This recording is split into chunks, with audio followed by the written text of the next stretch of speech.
Good morning. I'm noticing that my camera back here is really fuzzy. Sorry to blind you. Huh. It won't focus and it has a weird color. There's another guy over there. Oh, there it goes. I was too close. Here's Hoot. Over there's Tonka. That's your morning cat shot for the day. Yeah, it's really orange. You know why? Every piece of wood in our house is orange. Hi. Oh. Yeah, he's sleeping. Well, you know. Good morning. I like your altar. Nina. Beautiful. Okay. Hey, Cindy, how you feeling? Well, Cindy had some gallbladder surgery.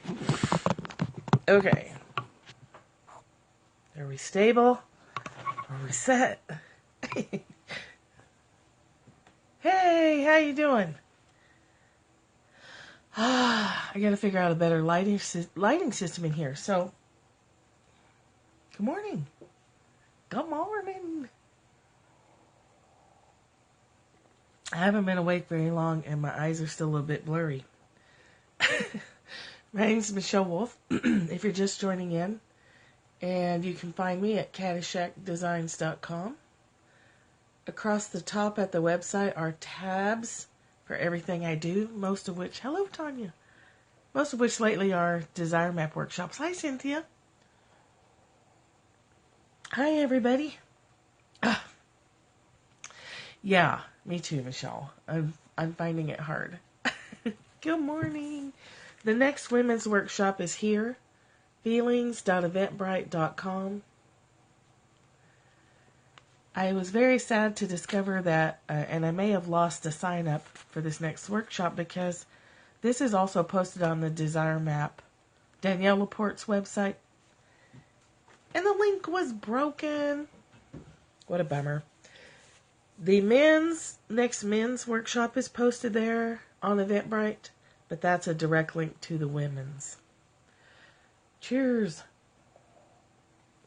Good morning, Linda. And in April, we'll have a teenager, 13 to 16 girls workshop.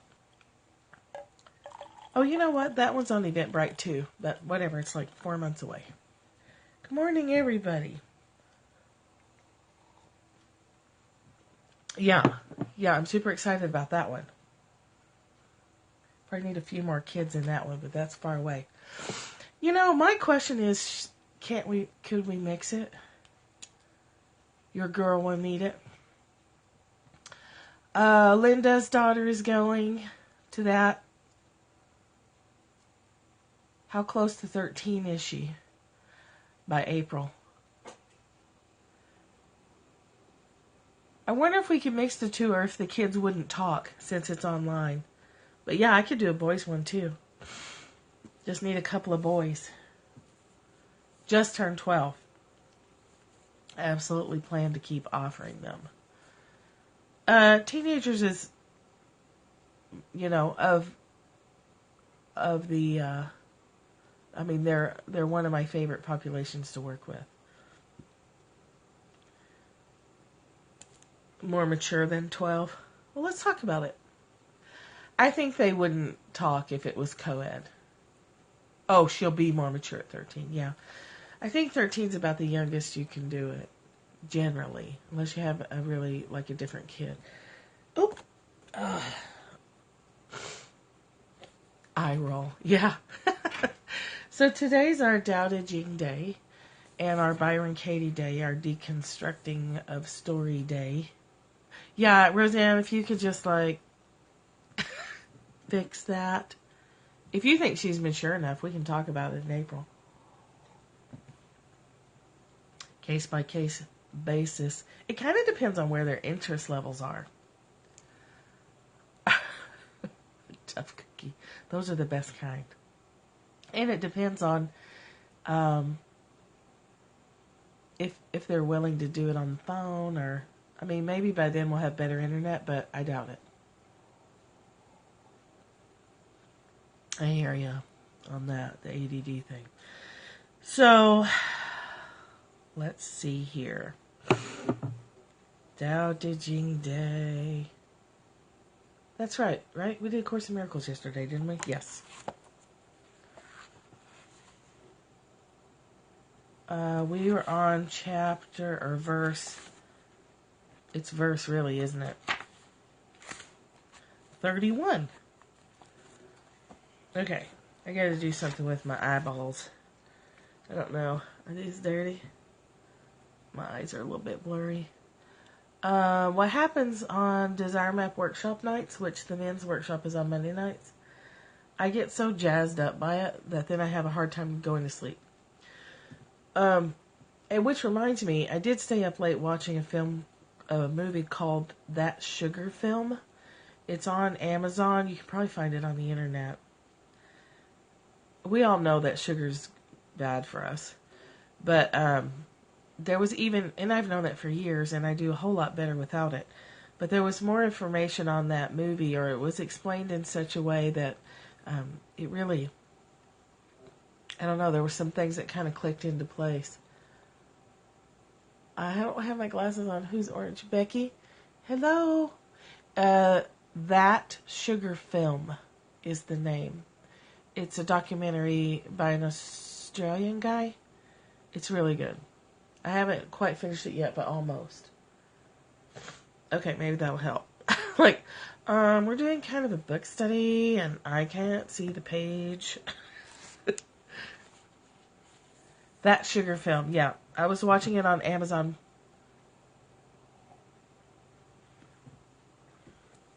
Here we go. Here's our book. And chapter 31 is Against War. Verse 31. Yeah, it's a lot of people's drug of choice. Even the best weapon is an unhappy tool, hateful to living things. So the follower of the way stays away from it, stays away from weapons. Weapons are unhappy tools not chosen by thoughtful people, to be used only when there is no choice, and with a calm, still mind without enjoyment. To enjoy using weapons is to enjoy killing people, and to enjoy killing people is to lose your share in the common good. It is right that the murder of many people be mourned and lamented. It is right that a victor in war be received with funeral ceremonies. I don't think our particular country treats war as the path of last resort.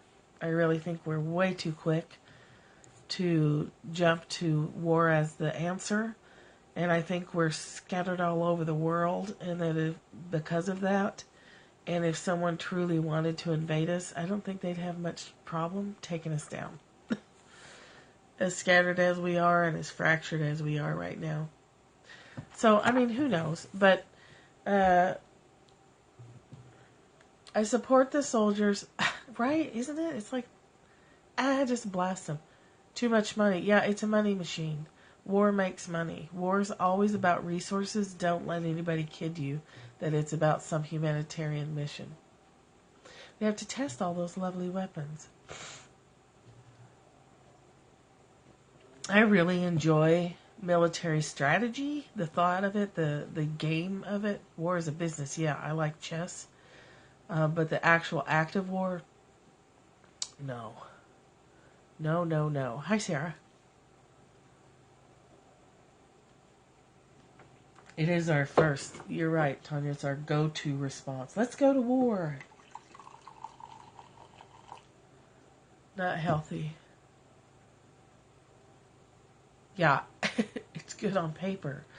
Yes. Put the war on paper. Bloodlust is not is a highly destructive thing.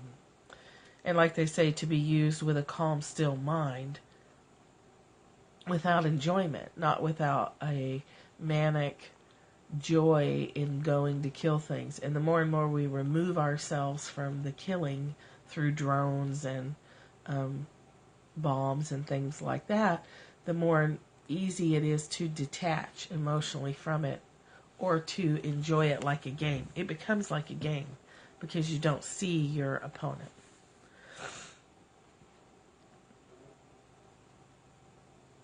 So that's not good.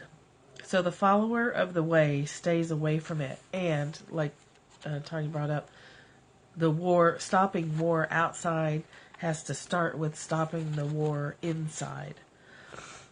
And if you haven't argued with yourself already today, which actually I don't think I have, you most likely will. You most likely will at some point today. So put the violent thoughts toward yourself on paper, write them down, and take a look at them for what they really are. They're a war within your own mind. Stopping that war stops external war. Here's the website again. CaddyshackDesigns.com. You will not find war there. Although there is a lot of war when I try to create a new website. That's a lot of war. That's me and WordPress duking it out. My Wolf Den Press site is still not up because I haven't sat down and gone through that. It's okay, it'll happen, right? Maybe I'll just become a micro blogger and put everything on Facebook. Hi, Sarah. Sarah, are you back home? Yes, WordPress is... I love the potential of WordPress. Good morning, you lovely self, you. Oh, good. And I've been missing your scopes. WordPress is a war machine.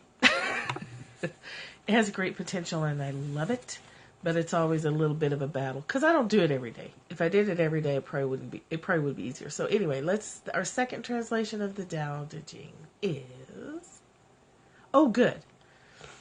We're going to Alabama this afternoon to see a friend. We started out to go last week and she caught us right as we were heading out the door, thank God. Or we would have been there and she wouldn't have been. Good morning. Okay, verse 31 from Stephen Mitchell's translation is, weapons are the tools of violence. All decent men detest them. Weapons are the tools of fear. A decent man will avoid them except in the direst necessity, and if compelled, will use them only with the utmost restraint. Peace is his highest value. If the peace has been shattered, how can he be content? His enemies are not demons, but human beings like himself. He doesn't wish them personal harm, nor does he rejoice in victory. How can he rejoice in victory and delight in the slaughter of men? He enters a battle gravely, with sorrow and great compassion, as if he were attending a funeral. If war were approached in that mindset, it wouldn't be our go-to thing. But I think, we know that war is a business, and our leaders are not always wise, and sometimes the ones who have restraint get outshouted by the ones who need their pockets filled. So you can really get lost in that and really get rageful against it. But your energy is better spent on that war within. It's way better spent. What if you treated yourself that way? What if you treated attacking yourself only in the direst necessity? What if you treated attacking yourself as if you were going to a funeral? Because you are killing parts of yourself. You're damaging yourself when you talk a lot of smack inside your head. When you look at yourself in the mirror and sink in your stomach, that's a war. That's an attack. When you go swimsuit shopping and, end up with PTSD, that's a war. A war just happened in the dressing room. When you contemplate plastic surgery because gravity's got a grip on your face, that is an act of violence. Sometimes. Not always. Sometimes. Weapons are the tools of fear. Internal weapons are the tools of your fearful ego. It doesn't know any better until you teach it better. And it will just keep repeating the same old story. Botox is okay. I have a friend who does the other one, styling or something for a wrinkle she has on her face.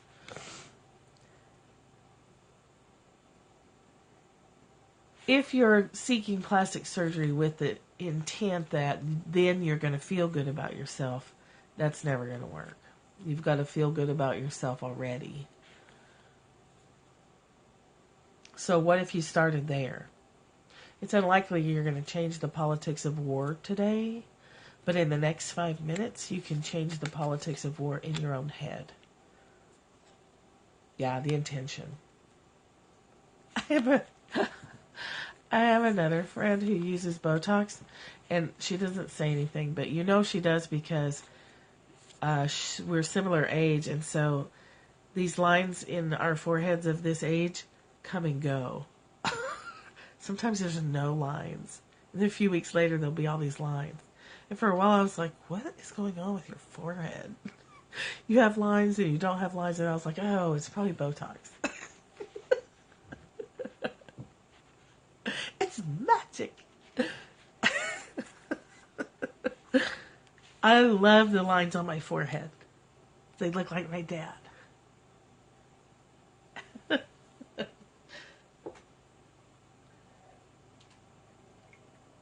So I will never get rid of them. And magic or madness, they're wisdom lines.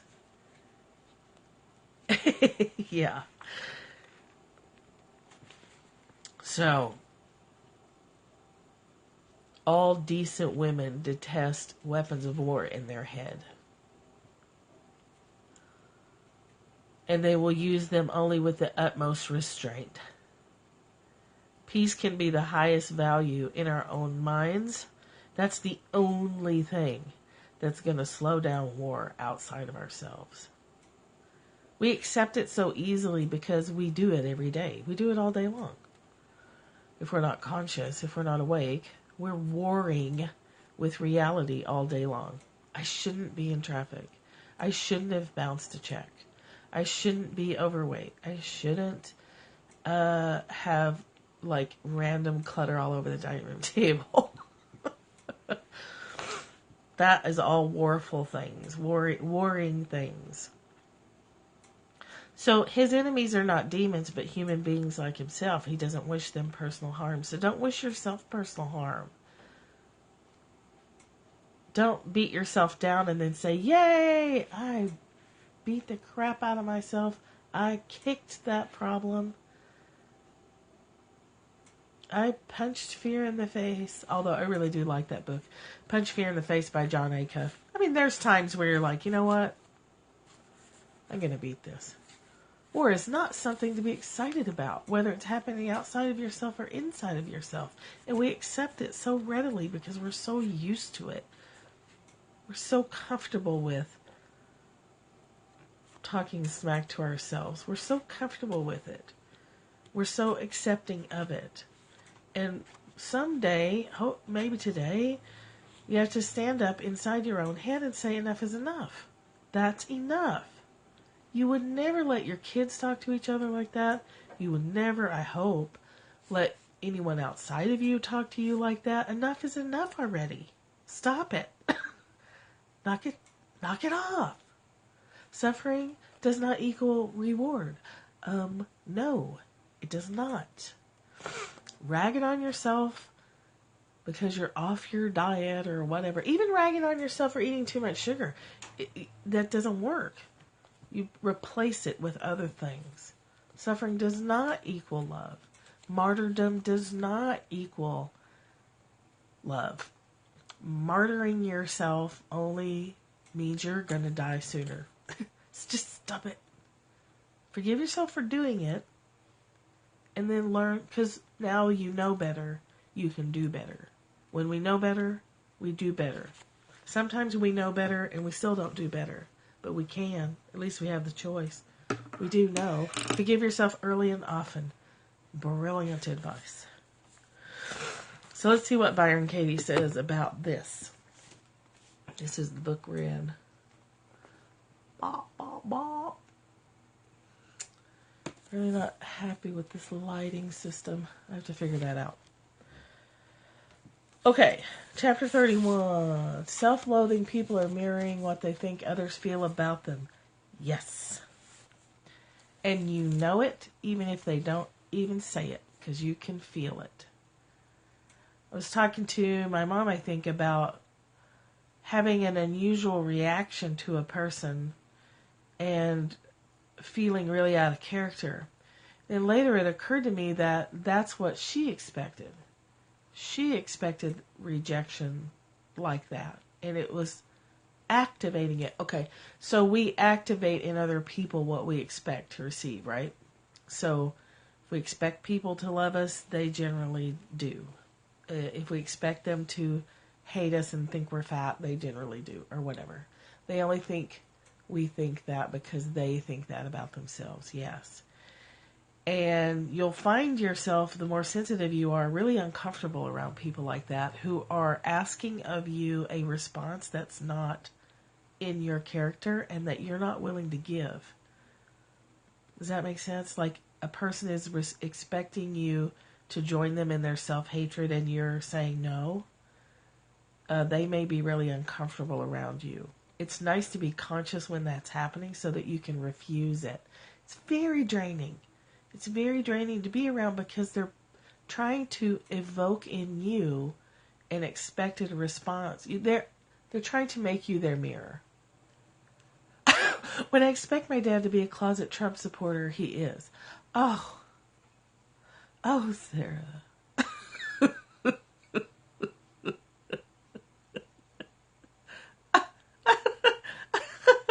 A closet Trump supporter.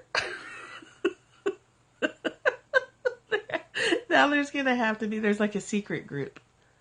My tolerance is seriously low for it too, Sarah. I will not put up with people like that. I will not join anybody in their self-hatred. Yeah, people who reject themselves will reject your offering of love, and then they're super uncomfortable when you're like, I'm not going to join you in that shit pit. I'm not joining you there. And that's not the truth, and I'm not going to live that with you. And you're not going to pull out of me. I'm not going to be your mirror.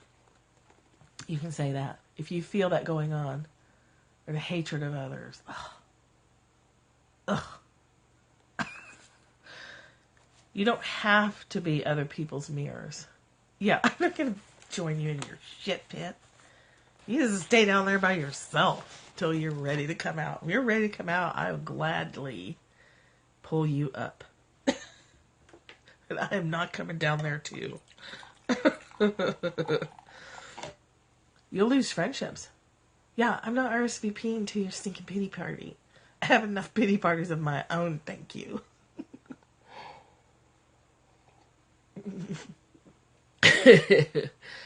I flat out said that to one friend. Like, I'm not joining you in that self-destructive nonsense. No, thank you. It's not good for you, and it's certainly not good for me. Okay, let's check in with our buddy Byron. Will there be cheese fries at this pity party? And yes, I'm there. Put me down for 2. Okay. Oh, this is an interesting opening line for a chapter. Cheese fries. I'll do anything for a cheese fry. They're so good. I'm actually off dairy products, and can I just tell you, I have a pity party about the cheese. But I feel so much better without dairy products, and my sinuses are clearing up slowly. But I love me some cheese. I love me some cheese. You know, dairy actually affects me worse than sugar. Sugar's pretty bad too, though. That's next on the list. Defense is the first act of war. Defense is the first act. When people say, Katie, you don't listen, I would immediately bristle and say, of course I listen. How can you say that? Who do you think you are? I listen. I didn't realize that I was the one making war by defending myself. and it was I who could end it. It doesn't take two people to end a war. It only takes one. Just one. The personality hates criticism and loves agreement. For the personality, love is nothing more than agreement, right? If people agree with us, we're like, oh, I love you. If people say you're a bitch, we're like, ooh, I don't like you at all. Totally in sync. Love is agreement for the personality. A relationship is two people who agree with each other's stories. If I agree with you, you love me. And the minute I don't agree with you, the moment I question one of your sacred beliefs, Donald Trump is not someone you should be supporting, I become your enemy. You divorce me in your mind. Then you start looking for all the reasons why you're right, and you stay focused outside yourself.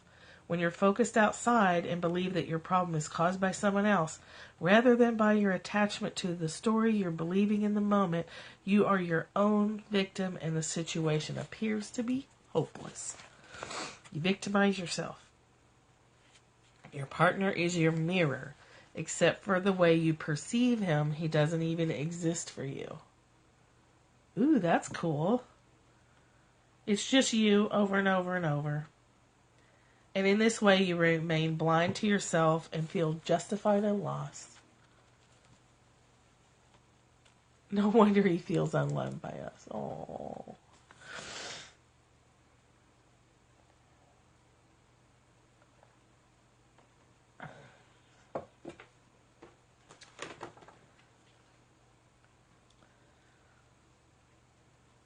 I don't like Donald Trump is a great mirror right now. I think they should. I would ban him from visiting. He is a warmonger. He's a fearmonger. Yeah. He just won another legal battle in Scotland over the protests of almost every citizen there. Yes. He probably can't relate to any of you. He's probably like, I'm so lost and alone. He probably thinks y'all are all nuts for not being more scared. Okay, to think that your partner is anything but a mirror of you is painful. So when you see him as flawed, you can be sure that's where your own flaw is. So he may defend his position even harder because he figures he's going to be the only one left to protect you guys in your ignorance and innocence, your innocent ignorance. Hi, Evie.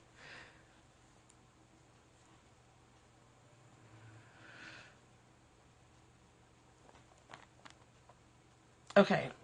When you see your partner as flawed in any way, you can be sure that's where your own flaw is. The flaw is in your thinking because you're the one projecting it. You are always what you judge us to be in the moment. There's no exception. He knows the truth. And you guys are ostriches with your heads in the sand. He's probably equally terrified. Or even more terrified, yeah.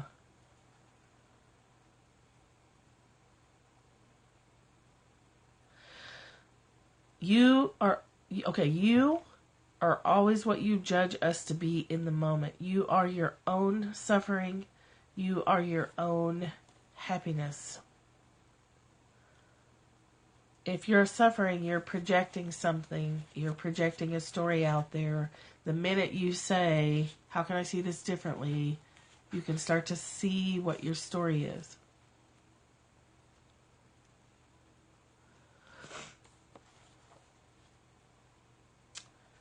There's no way to truly join your partner except by getting free of your belief that you need something from him that he's not giving. That would be dads and moms and friends and children. You can't join them except letting them off the hook. Nothing can cost you someone you love. There's nothing your husband can do to keep you from loving him. The only way you can lose him is by believing what you think. You're one with your husband until you believe he should look a certain way. He should give you a certain something. He should be something other than what he is. That's how you divorce him. Right then and there, you've lost your marriage in your own head. As soon as you think to your head, he should, you're doomed. Right then and there. Are you wearing that shirt? Is that what you're wearing? We've all done it, right? There's no way to truly join your partner except by getting free of your belief that you need something from him that he's not giving. Nothing can cost you someone you love. There's nothing your husband can do to stop you from loving him. The only way you can lose him is by believing what you think. You are one with your husband until you believe that he should look a certain way, he should give you a certain something, or he should be something other than what he is. That's how you divorce him. Right then and there, you have lost your marriage. If we're trying to fix our spouses, if we look at them and say, hey, you know what? You need this book. You need this. Dropping expectations is the best thing that can happen in your marriage. Dropping expectations, letting people off the hook. You live your enlightenment and they will follow right along. They will. But you have to live it for yourself and let them off the hook first. If you're trying to fix your children or fix your spouse, you're lost, because they aren't able. You're not seeing them as they are. You're seeing them as you'd like them to be, which is not how they are in the moment, and that is rejecting, very rejecting. It's very rejecting. I don't want, or friends or kids or, the cashier. People feel your rejection of them. People feel you trying to fix them.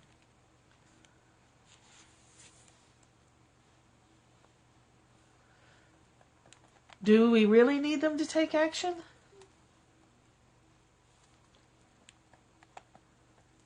That's a questionable thought. That's a thought to put on paper and question, is that really true? Do I really need him to take action? If he doesn't take action, then what are my other options? Yes, you do in this instance.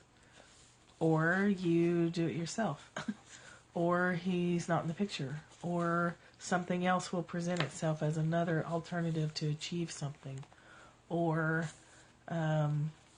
there's a different kind of acceptance. Oh, you can't. Okay.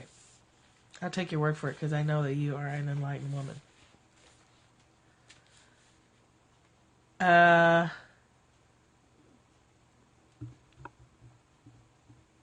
When you're like, I can't even. I can't even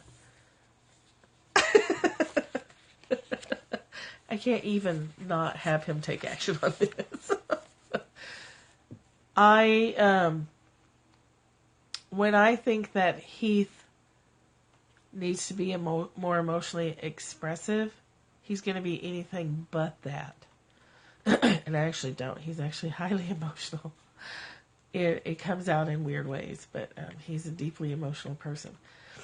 And highly intuitive. And I can't, I've given up trying to say, hey, that's intuition, what you just said right there.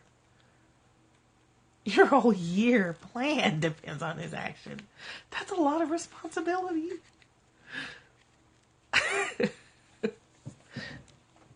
You need a stack of 1 billion worksheets? Yeah, no kidding. Sometimes it's best to physically leave. If your husband is abusive, question your thoughts about why you stay. As you enlighten yourself to what's true, you may come to see that the only choice is to leave.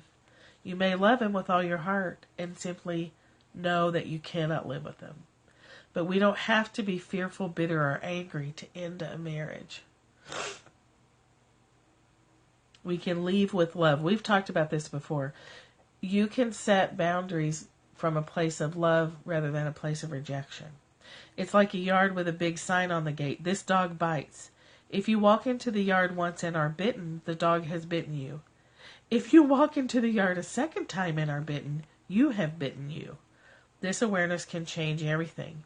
By questioning your mind, you begin to realize that ultimately no one can hurt you, only you can. You see that you are 100% responsible for your own happiness. It's not my husband's job to love me, it's my job to love me. And then whatever he does is a bonus. So here's one. Oh.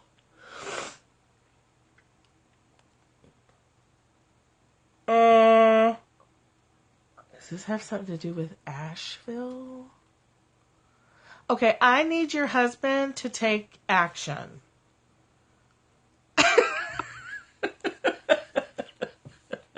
Okay, I just forget everything I just said. I need your husband to take action.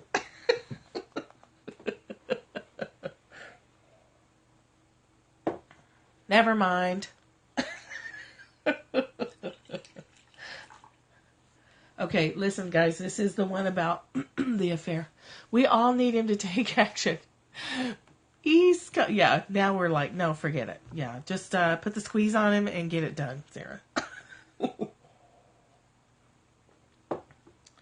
If my husband were to have an affair, and that were not okay with me, which it wouldn't be, I would say, sweetheart, oh, Nina, you'll have to watch the replay.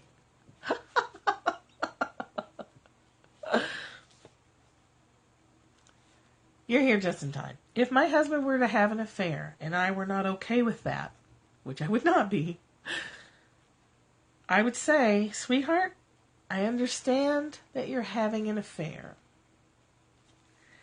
And I notice that when you do that, something inside me moves away from you. And I don't know what that is. I only know that it is.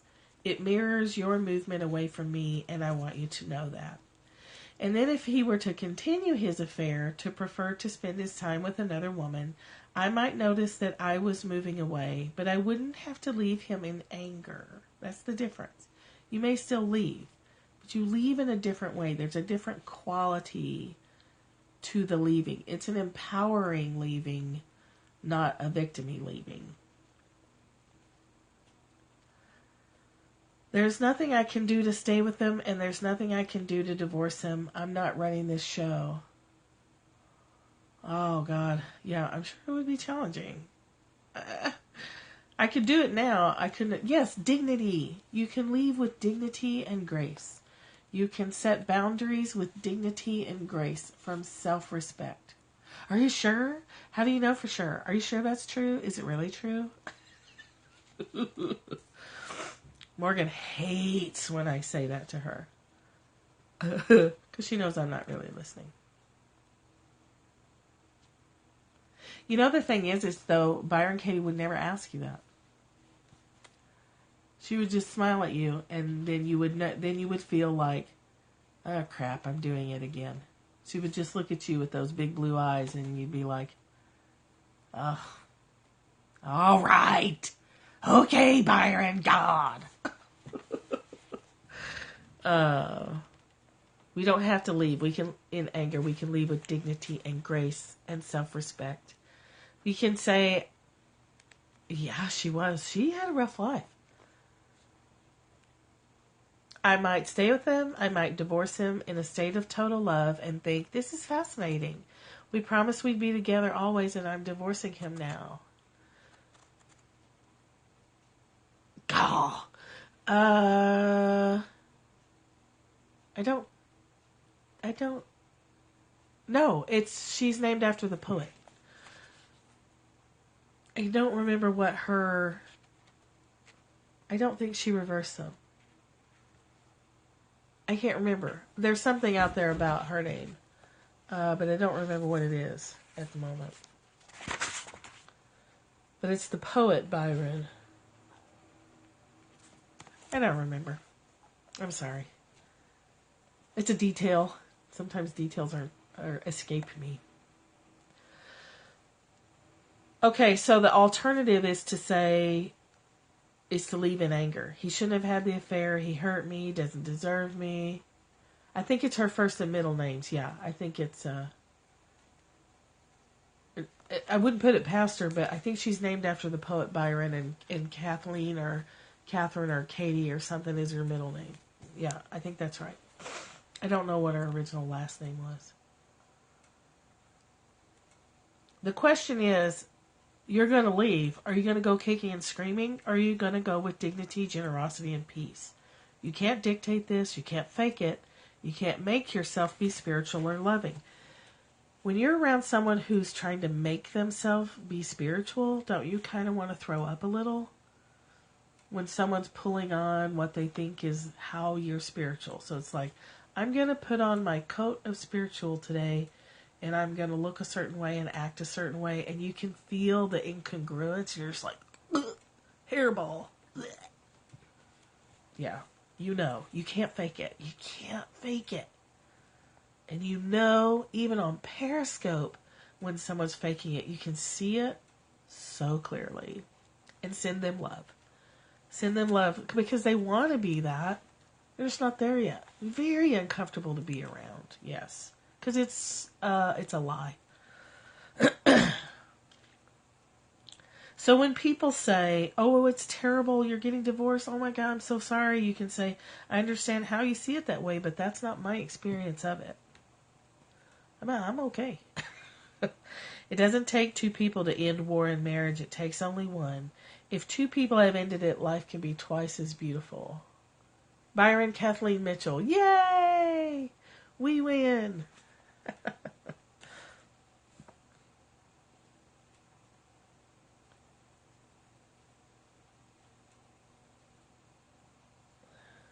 Okay. All right. Do you see the difference? You win $1 million. Yeah, I'm a millionaire. I answered the question correctly. Anybody seen Slumdog Millionaire? Come to think of it, what a great movie that is. Hard to watch in spots, but a great movie. I know, right? I don't know whether to say sorry or congratulations when people say they're divorced. Excellent movie. I've seen it a couple of times. My husband can't bear to watch violence, and he was even able to he really liked that movie too. He can watch violence that's absurd, like Freddy versus Jason and stuff that would never happen, or is, absurd violence. But he can't watch violence. He cannot watch a movie with domestic violence at all. He'll get up and walk out. I do too. Yeah. I can't watch. I mean, we don't want to watch that stuff, but it's nice because we don't have any.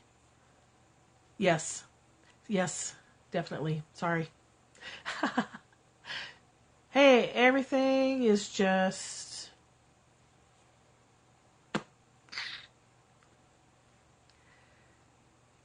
This group's more like group therapy, isn't it? Which is probably why our group stays little and tiny. We like it little and small. Right. It's our morning huddle. It's our group therapy. So anyway, main message for the day. We know nothing. We know nothing.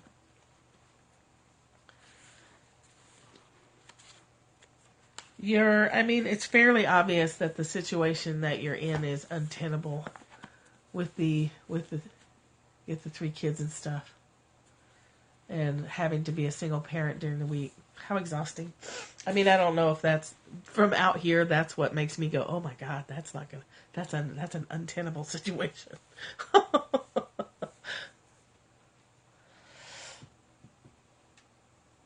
You could do the opposite and say, nah, don't. That's a huge piece. Oh. From out here, it's like, oh my God, I could not make that last for very long. I couldn't do it. It's too much. It's just too much. Not without hiring a nanny or a housekeeper or a cook or something to take the burden off of that. Plus, it's way prettier here anyway. Although I do like Austin, but it is a frying pan in the summer. It's like living in a cast iron skillet. Yeah, I don't blame you. I don't blame you. That's not worth it in the long run. It's not good. It's not good in the long run for the kids either.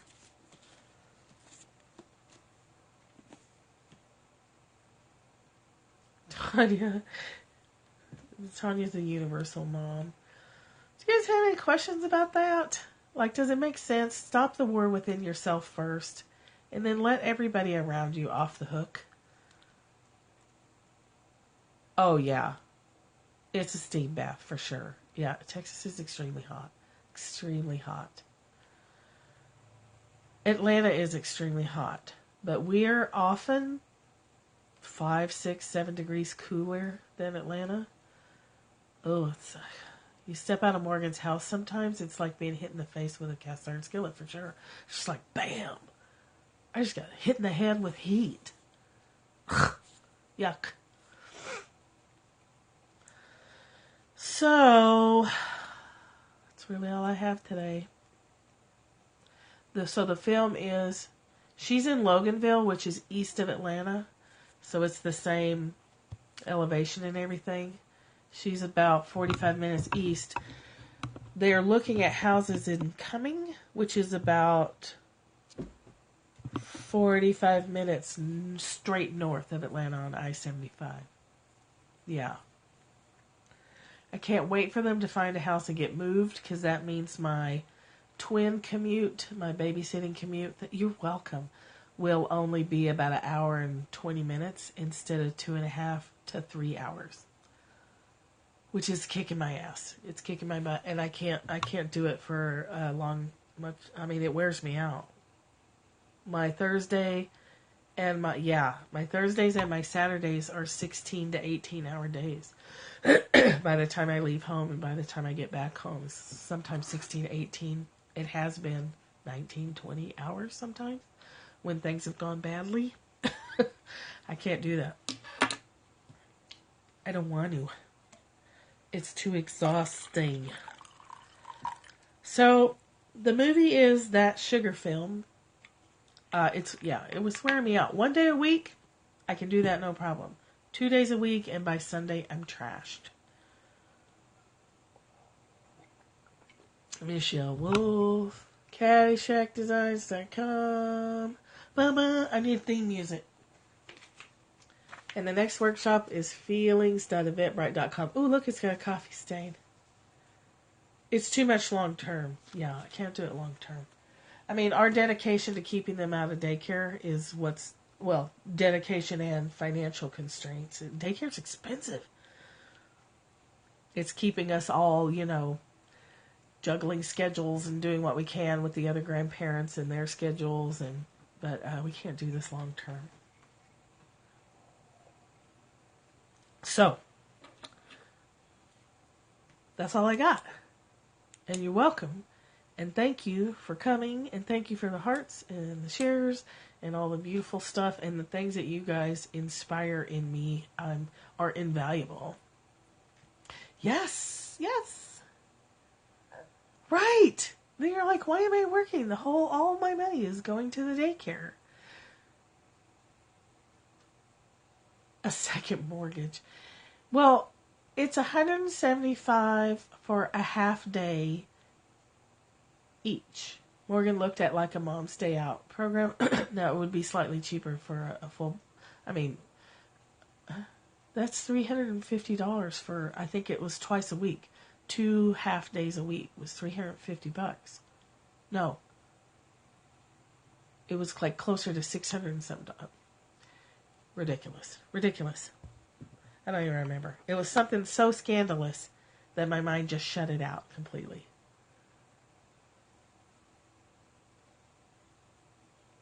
Oh, it was crazy. Because they're little. When they're little, it's extra expensive. Yeah, we're just waiting. I mean, the older they get, the cheaper it gets. But when they're little, man. Whew. 3 in daycare, $1,600 a month. I believe it. $750 a month, yeah. crazy. It's crazy. So, what's tomorrow? Wednesday? I'll be back tomorrow with our Course in Miracles talk. And you want to pay it, like, you need to pay it because you want good daycare. And at the same time, you're like, why am I working? My whole check is going to the daycare. I quit and stayed home with Morgan for similar reasons. I was an EMT at the time. You know, at that time, we made $3.35 an hour. That was minimum wage.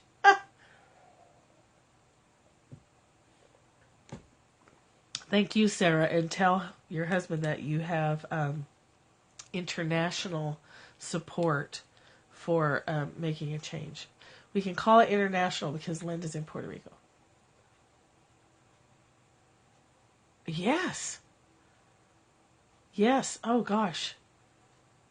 You can go to the hospital. Okay, my husband went to the hospital to get a piece of metal removed out of his eye. The bill was $1,300. No pain meds, no stitches, no materials. $1,300 for a trip to the ER. They put some numbing drops in his eye. They took the piece out. We went out the door. $1,300. Yeah, healthcare is ridiculous. Ridiculous. If you're doing a national health system, where are you?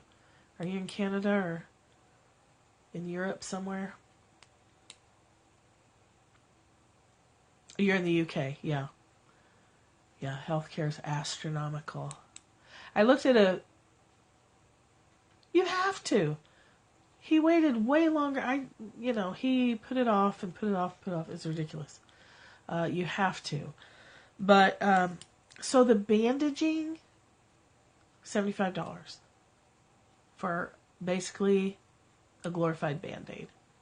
And I want to go marching in there and say, are you really? Seriously? This is a piece of cotton. I could have pulled this out of the top of my vitamin jar and stuck it on his face. And you're going to charge us $75 for that. We do. That's what I did with my toe. I probably could have gone to the ER for my cat bite, but no, sir. He's fine. He's fine. Yeah. He did it 3 more times till he learned to wear safety glasses. So he's doesn't learn from his mistakes very well, but he's fine.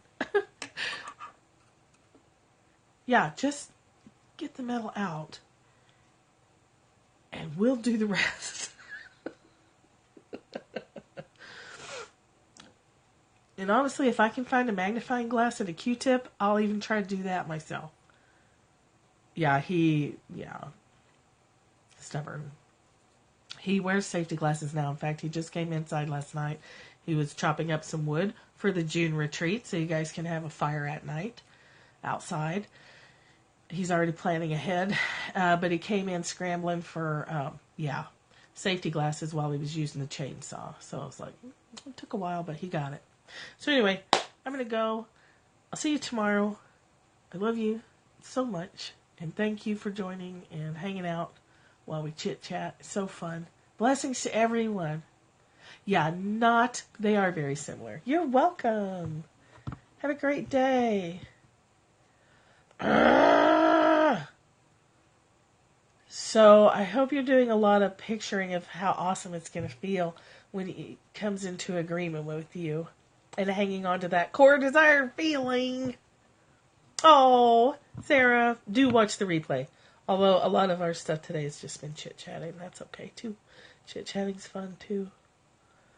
My core desired feeling of, I gotta go get some moving boxes. I'm so excited.